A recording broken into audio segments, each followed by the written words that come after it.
Alright, so something that you guys may not know about me is that one time, way back in the day, I was a fish room manager at 2 big box stores and 1 LFS.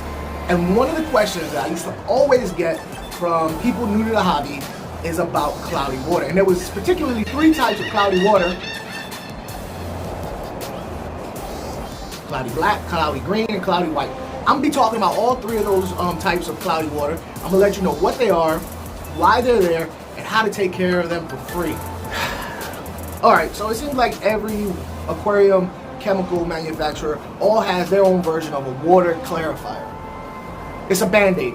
All it's going to do is take care of the issue for a little while. Day, 2 days, 3 days tops, and then the problem is going to keep coming back. The reason why is you need to take care of the thing that caused the issue in the first place. What is up, all you Stone Cold Superfly, Illmatic, Fish Keeping Fucking Dollars? You watching AQUARIUM with me, Aqua. The first one we're going to talk about today is the black water tank, the murky brown look of your tank.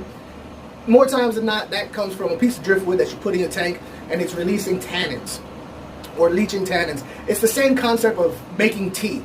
You put this stuff in your water, it makes the water brown. Same thing. To be honest with you, it drops the pH of your aquarium, so most fish actually get benefit from it. But if you don't want that look, all you got to do is remove the driftwood out your tank, do some water changes. You won't have to worry about it ever again. All right, the second one is a little bit more trickier. We're going to talk about green water. Green water is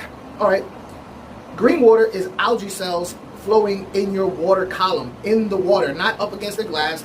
It's in the water, swimming around. It's plant. Algae is a plant, right? So you got to think of it like what makes plants grow. Well, the one thing that will make a plant grow, which will make algae cells grow, is sunlight. Now, if you have your tank in front of a window or somewhere where it's getting sun, yeah, that sun is creating the algae bloom. That's what it's called, algae bloom. Alright? Now, I know what you may be thinking. I've had my tank there for 6 months and never had a problem. That can't be it. Well, check it out. Let's say you put your tank up in the wintertime. Everything is fine. 6 months later, you got algae growing. Excuse me.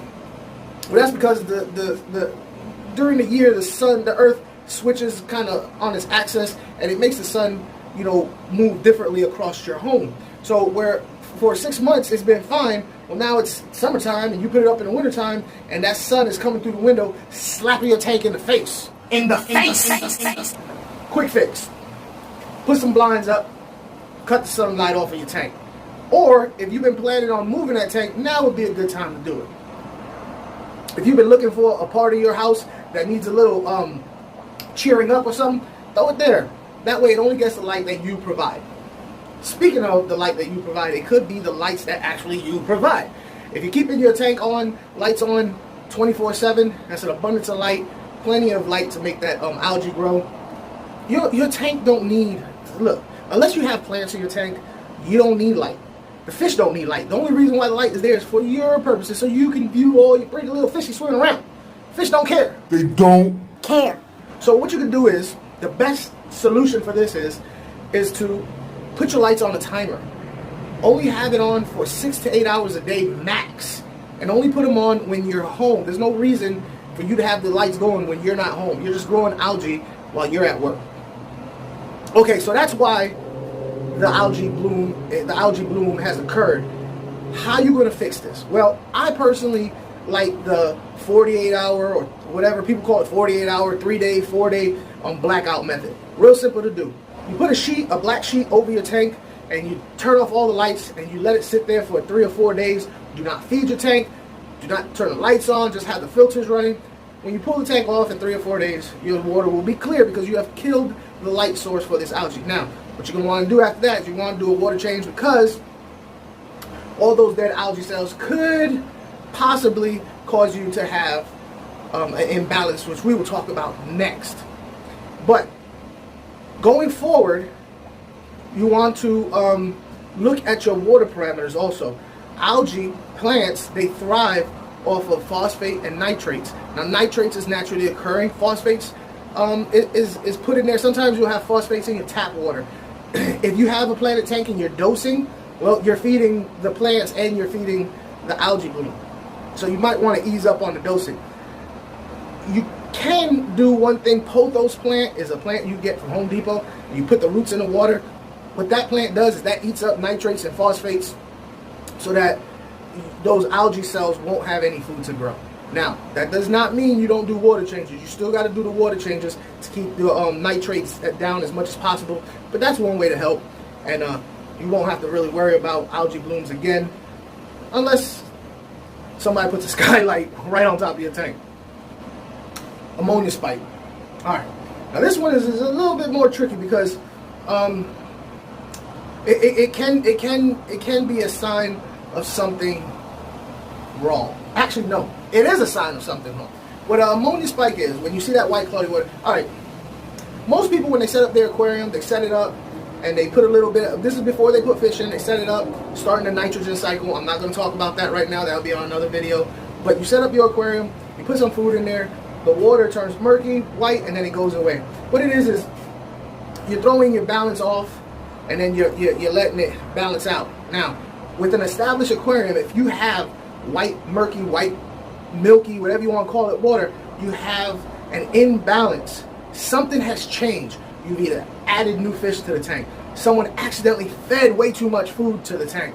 You cleaned your filters out, but you cleaned it with chlorinated water, and you killed all your biological filtration. What you're going to want to do in this case is definitely test your water for ammonia, okay?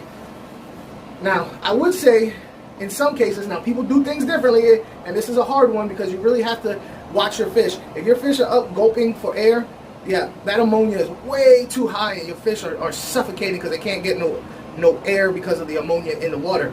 So you're going to want to do a nice big old water change. But going forward, I would suggest that you add biological filtration so that it can handle any kind of crazy changes that have happened to your tank. The easy way to do it is a sponge filter. It's cheap, it's easy. You can get another filter with bigger amounts of biological filtration, a hang on the back filter, and add that. But at the end of the day, you did something different. You need to figure out what it is that you did right before that ammonia spike, or I'm sorry, yeah, that ammonia spike, and not do it again. And 9 times out of 10, it's overfeeding or overstocking. So there it is. That's how you take care of those problems. You know, real simple. You know, do regular water changes, add biological filtration for the ammonia spike. As far as the green water goes, you're gonna want to keep it out of the sunlight, keep it out of too much light, period, and try and put plants in there that will suck up the nutrients before algae gets to grow. And for black water, if you like driftwood, get a fake piece of driftwood. These are things that you can do that definitely work. Those additives, they may work for a little while, but if you continue to do the things that causes it, you're just going to have to keep buying the stuff. So I appreciate you listening, and that's my time. So like always, take care of yourself, take care of your family, and take care of your fish. If you enjoyed this content and it helped you out in any way, please think about subscribing and hitting that like button. And I have some other videos here that might be helpful to you going forward in your fish keeping hobby.